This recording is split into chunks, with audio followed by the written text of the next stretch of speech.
पिछले वीडियो में हम लोग सीख चुके हैं कि सेल में भी डिवीजन ऑफ लेबर पाया जाता है। अलग अलग काम को करने के लिए अलग अलग लोग होते हैं, वो अलग अलग लोग ही सेल के सेल ऑर्गेनेल होते हैं जो सेल को कॉन्स्टिट्यूट करते हैं, बनाते हैं। आज के क्लास में हम लोग सीखेंगे कि भाई किसी भी सेल का कॉम्पोजिशन क्या है, कोई भी सेल कैसे बनी है। तो देखो लिखा है what is cell made up of, या फिर what is the structural organization of cell. तो माइक्रोस्कोप से कई सारी सेलों का अध्ययन किया गया और किसी भी सेल में तीन बेसिक फीचर्स देखे गए, तीन चीजें जरूर पाई जाती हैं। उन तीनों ही चीजों का नाम बताओ। पहला बताओ सेल मेम्ब्रेन, दूसरा बताओ न्यूक्लियस, तीसरा बताओ साइटोप्लाज्म। इसीलिए लिखा है 3 features in almost every cell. पहला बताओ सेल मेम्ब्रेन, सेल मेम्ब्रेन का दूसरा नाम बताओ प्लाज्मा मेम्ब्रेन, दूसरा बताओ न्यूक्लियस, तीसरा बताओ साइटोप्लाज्म। मैं तुम लोगों को पिछले वीडियो में पढ़ा चुका था, सबसे पहले वाले में व्हाइट बोर्ड पे, कि भाई बैक्टीरिया की जो सेल होती है उसमें न्यूक्लियस वेल डिफाइंड होता है कि प्रिमिटिव होता है? प्रिमिटिव होता है, जबकि अन्य लोगों में वेल डिफाइंड न्यूक्लियस होता है। यहां पर जो ये एक यूकैरियोटिक सेल है जिसमें सेल मेम्ब्रेन के अंदर साइटोप्लाज्म है और जो न्यूक्लियस है देखो उसकी वेल डिफाइंड न्यूक्लियर मेम्ब्रेन है। जबकि प्रोकैरियोटिक सेल में न्यूक्लियस के ऊपर न्यूक्लियर मेम्ब्रेन नहीं होता है, नतीजा न्यूक्लियस ट्रू नहीं होता है, प्रिमिटिव टाइप का होता है और जितने रीजन में फैला होता है उसको क्या बोलते हैं? न्यूक्लियर।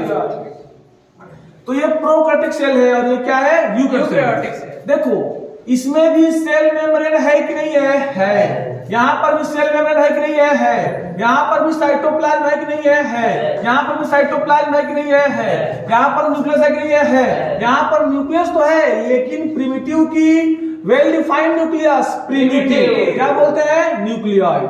और दुनिया की कोई भी सेल हो उसमें कितनी चीजें पाई जाती हैं? 3। फिर से बता दो एक बार, सेल मेम्ब्रेन या प्लाज्मा मेम्ब्रेन, दूसरा बताओ न्यूक्लियस, तीसरा बताओ साइटोप्लाज्म। हम लोग बारी बारी से सबके बारे में डिटेल पढ़ेंगे। आज हम लोग किसके बारे में पढ़ेंगे? Cell membrane. सेल मेम्ब्रेन का फिर से बताओ दूसरा नाम, प्लाज्मा मेम्ब्रेन। थोड़ा इस सेल को देखो और इस सेल में तुम लोग देख रहे हो कि सेल के अंदर जो कुछ भी है उसको हम लोग बोलते हैं सेल कंटेंट। क्या बोलते हैं? Cell content. तो सेल के अंदर जो कुछ भी सेल कंटेंट है उसको सेल के एक्सटर्नल इन्वायरमेंट से अलग करने के लिए चारों तरफ से देखो यह एक लेयर है, एक कवरिंग है जो सेल के कंटेंट को सेल के एक्सटर्नल इन्वायरमेंट से अलग किया है, सेपरेट किया है। तो इसीलिए जब हम लोग सेल मेम्ब्रेन का डिफिनेशन देते हैं तो पहली ही लाइन बोलते हैं कि cell is the outermost covering of the cell that separates the content of cell from its external environment. तो देखो डिफिनेशन क्या लिखा है, cell membrane is the outermost covering of the cell that separates the content of cell from its external environment. अब हम लोग सवाल पढ़ने जा रहे हैं, भाई सेल मेम्ब्रेन का फंक्शन क्या क्या है, सेल मेम्ब्रेन क्या क्या करती है। तो मैं तुम लोगों से बता दूं कि ये सेल मेम्ब्रेन है। मान लो एक सेल है और सेल के थोड़े से हिस्से को, सेल मेम्ब्रेन है, उसके थोड़े से हिस्से को यहाँ पर अच्छे से इलेक्ट्रॉन माइक्रोस्कोप से देखा गया है तो ऐसा स्ट्रक्चर दिखाई पड़ता है। ये किसका स्ट्रक्चर है? सेल मेम्ब्रेन का। देख लो ये सेल मेम्ब्रेन का स्ट्रक्चर है। इस सेल मेम्ब्रेन के स्ट्रक्चर को देखने के बाद से पता चलता है कि इसमें कई सारे प्रोटीन्स के चैनल होते हैं। इन्हीं चैनल्स के द्वारा सबस्टेंसेस का अंदर के तरफ और बाहर की तरफ क्या होता है? मूवमेंट होता है। देख रहे हो यहाँ पर वाटर मॉलिक्यूल इसी चैनल से होते हुए, प्रोटीन चैनल से होते हुए आ रहे हैं। इसी प्रोटीन से होते हुए देखो सबस्टेंसेस अंदर आ रहे हैं, देख रहे हो यहाँ पे। तो सेल मेम्ब्रेन का फंक्शन क्या हो जाएगा? यह कुछ सबस्टेंस को अंदर जाने के लिए अलाउ करता है, परमिट करता है, और कुछ सबस्टेंस को बाहर आने के लिए परमिट करता है, जबकि कुछ सबस्टेंस को बाहर ही रोक देता है। तो कुछ सब्सटेंस को अंदर कर रहा है, कुछ को बाहर कर रहा है और कुछ को बाहर ही रोक दे रहा है। इसीलिए इसको हम लोग सेलेक्टिव परमिएबल मेम्ब्रेन कहते हैं। क्या कहते हैं? Selective permeable membrane. तो function of the cell membrane में देखो मैंने क्या लिखा है, प्लाज्मा मेम्ब्रेन अलाउ और permits the entry and exit of some material in and out to the cell. Plasma membrane also prevent the entry of some other molecule. Hence, plasma membrane is called selective permeable membrane. तो फिर कोई पूछेगा कि cell membrane का क्या function है, तो ये बताओगे कि plasma membrane allow or permit the entry or exit of some molecule in and out of the cell. It also prevent the entry of some other molecule. Hence, plasma membrane is selective permeable membrane. उसके बाद से तुम लोग सवाल पूछ जाएगा कि कोई भी सबस्टेंसेस कैसे मूव करता है सेल के अंदर। देखो लिखा है, how the movement of substances takes place into the cell. कैसे कोई भी सबस्टेंस सेल के अंदर मूव करता है, अंदर जाता है या फिर अंदर से बाहर आता है। तो मैंने तुम लोगों को उत्तर क्या बताया? डिफ्यूजन। देखो लिखा भी है, some substances like CO2 and O2 can move across the cell membrane by a process called diffusion. तो डिफ्यूजन क्या होता है? मैंने तुम लोग से बताया, कोई भी सबस्टेंस हो, जैसे मान लो सबस्टेंस है और उसकी मात्रा यहां पर ज्यादा है, ज्यादा मात्रा को हम लोग बोलते हैं हायर कंसंट्रेशन। किसी भी सबस्टेंस का उसके हायर कंसंट्रेशन से लोअर कंसंट्रेशन की तरफ मूव करना, किसी भी सबस्टेंस का उसके हायर कंसंट्रेशन से लोअर कंसंट्रेशन की तरफ मूव करना, एनर्जी खर्च करके कि बिना एनर्जी खर्च किए? बिना एनर्जी खर्च किए, अपने आप, अर्थात स्पॉन्टेनियसली।